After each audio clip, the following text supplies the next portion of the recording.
Hello everyone, myself Professor Hemantajan Pure from Kekiwag Institute of Engineering Education and Research, Nashik, from Applied Science and Mathematics Department.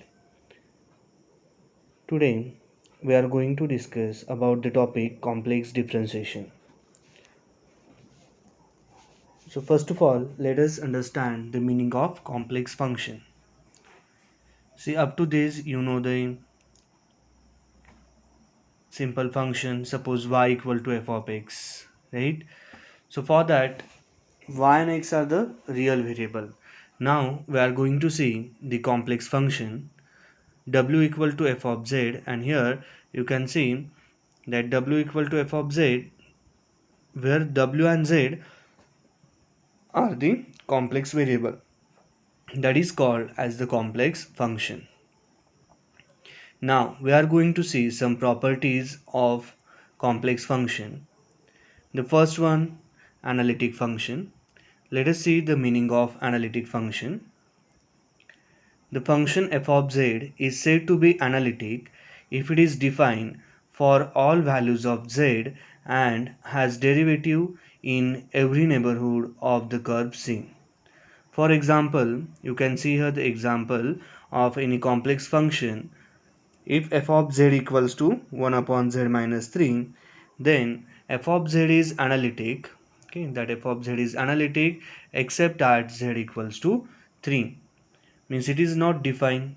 When I put z equal to 3, the denominator will be 0 and 1 upon 0 will be the infinity. So that's why f of z is analytic but except at the point z equal to 3.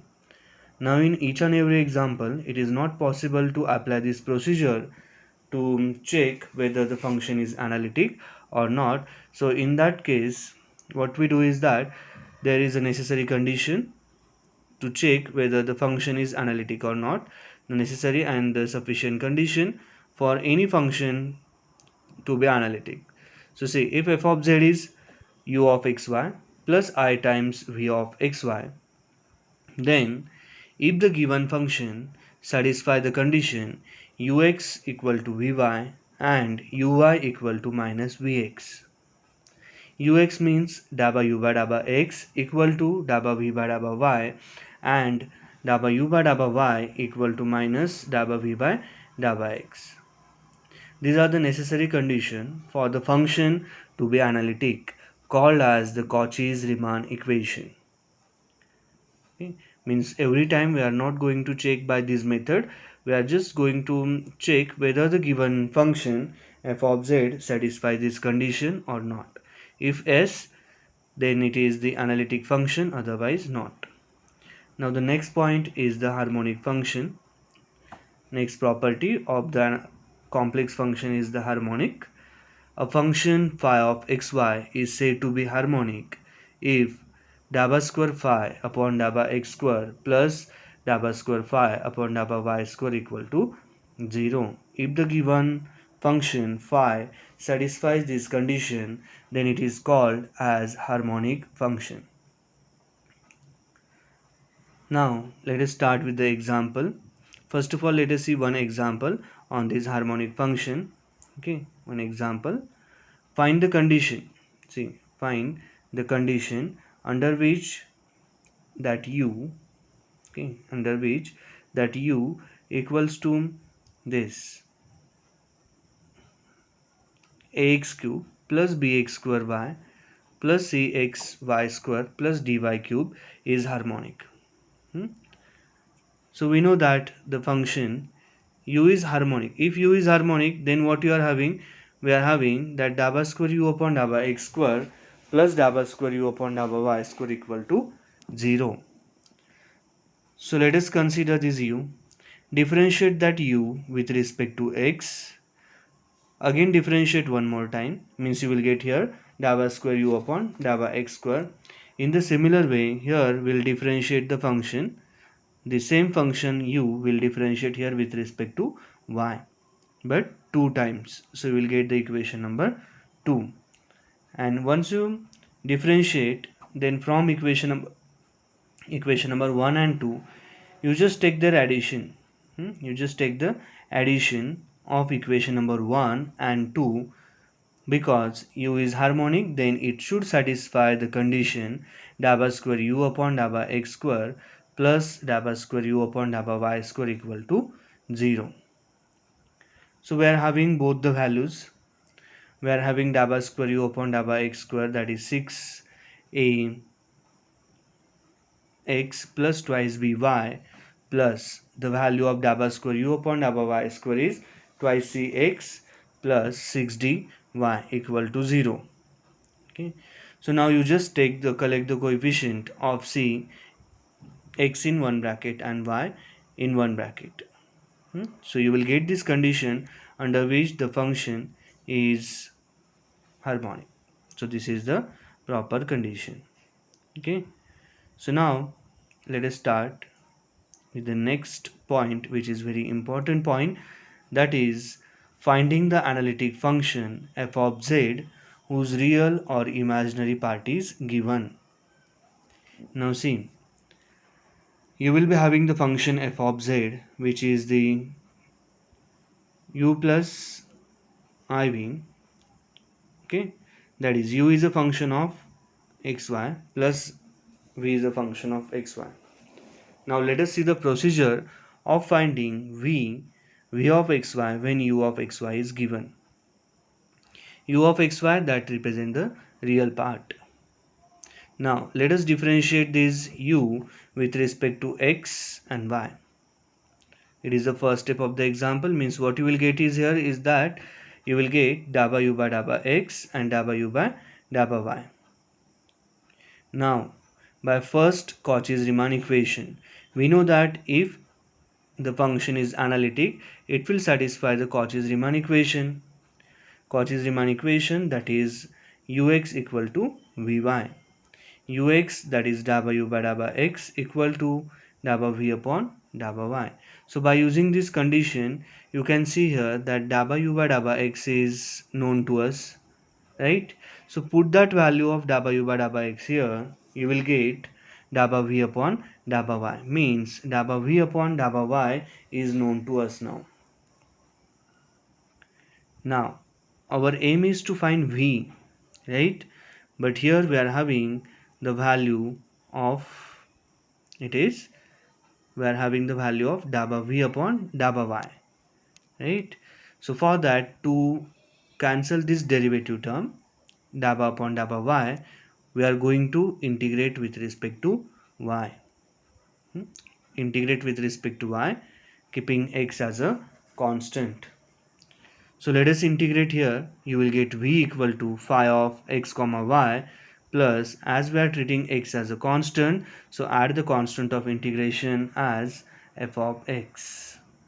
Okay, if y is constant, we'll add the constant of integration f of y, because as we are treating x as a constant, there are the chances of x to go in that constant of integration.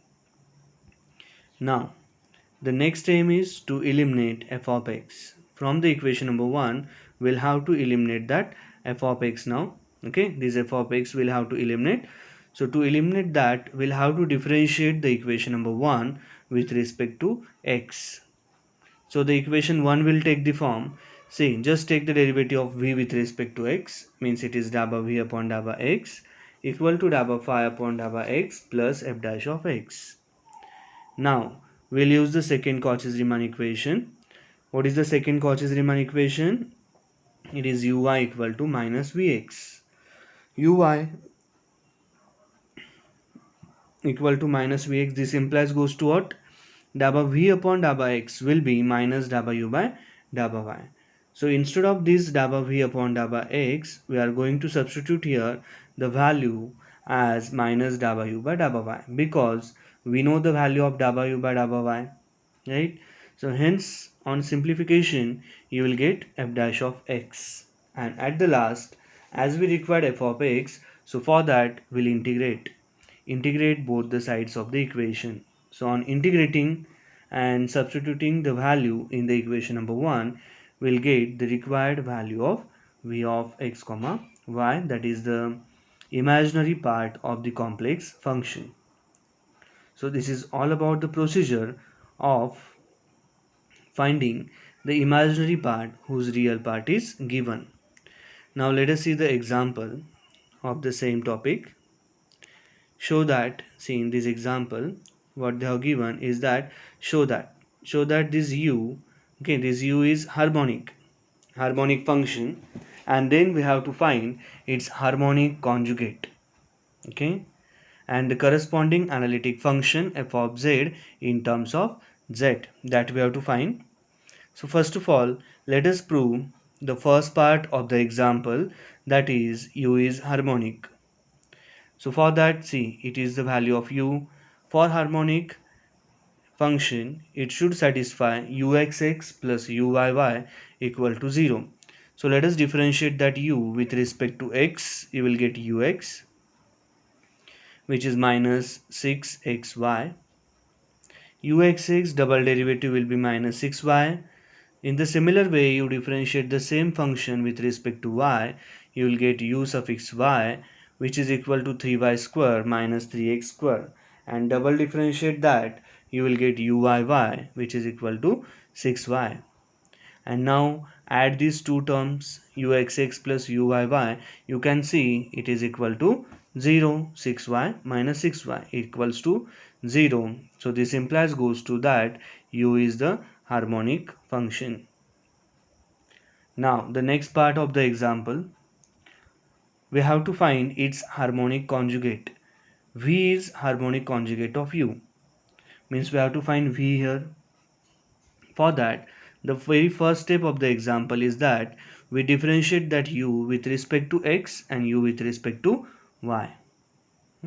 On differentiating, what you will get is that, see, da by u by da by x. You will get that da by u by da by x as a minus 6xy, and also differentiate u with respect to y, you will get 3y square minus 3x square.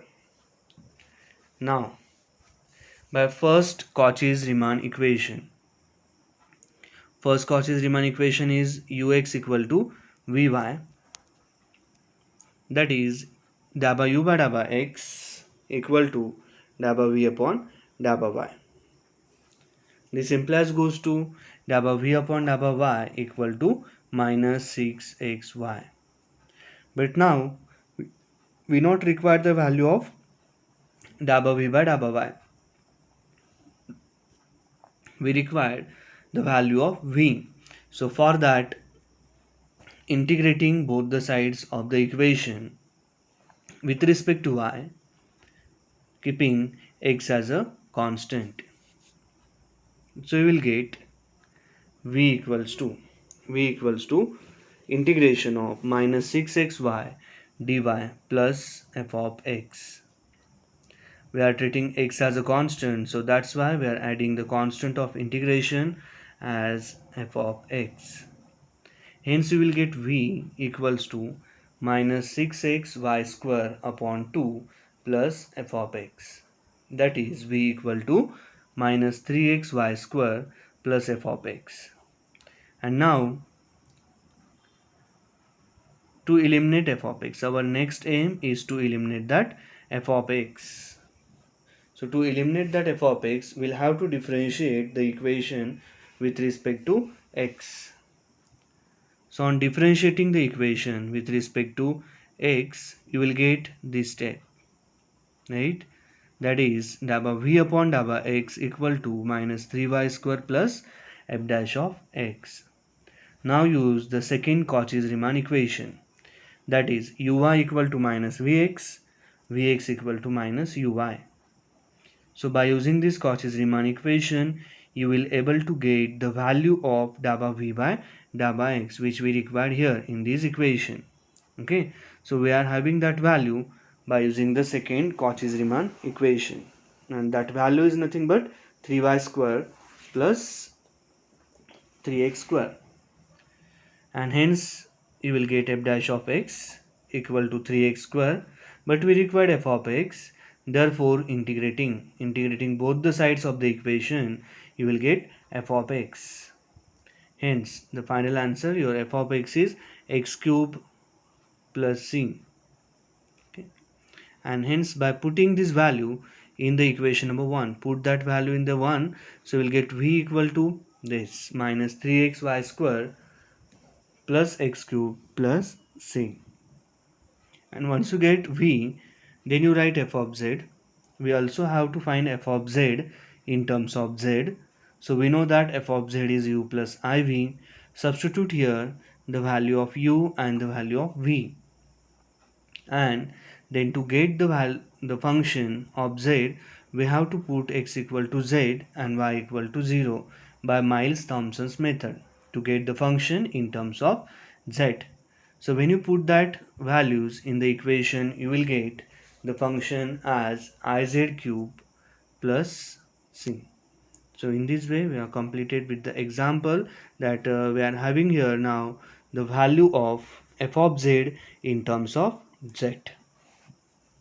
Now to start the next example, here in this example the question is to find harmonic conjugate of v equal to e raised to x sin y such that f of z equal to u plus iv is analytic, and then we have to find f of z in terms of z. So the very first step of the example, again the procedure is same. Whenever v is given, first to differentiate that equation with respect to x and with respect to y. So you will get dabba v upon dabba x and dabba v upon dabba y. Now by using the first Cauchy-Riemann equation, it is ux equal to vy, means dabba u by dabba x equal to dabba v upon dabba y.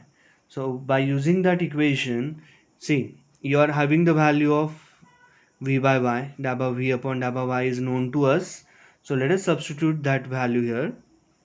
On putting that value of dabba v upon dabba y here, see what is that value? It is e raised to x into cos of y. So let us substitute, you will get dabba u by dabba x. But our aim is to find the value of u. For that we have to integrate both the sides of the equation with respect to x, keeping y as a constant. Again here the same thing, when we keep y as a constant, we'll have to add the constant of integration as a f of y,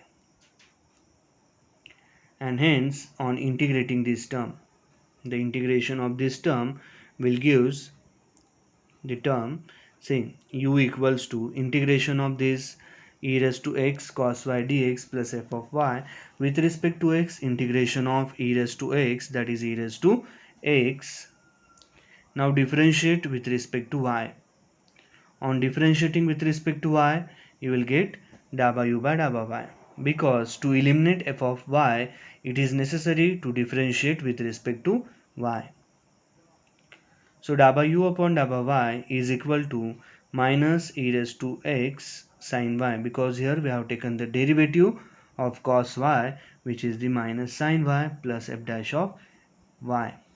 Now after the step, in the similar manner, we are going to use the second Cauchy-Riemann equation, that is uy equal to minus vx. Uy, that is dabba u by dabba y, equal to minus dabba v by dabba x.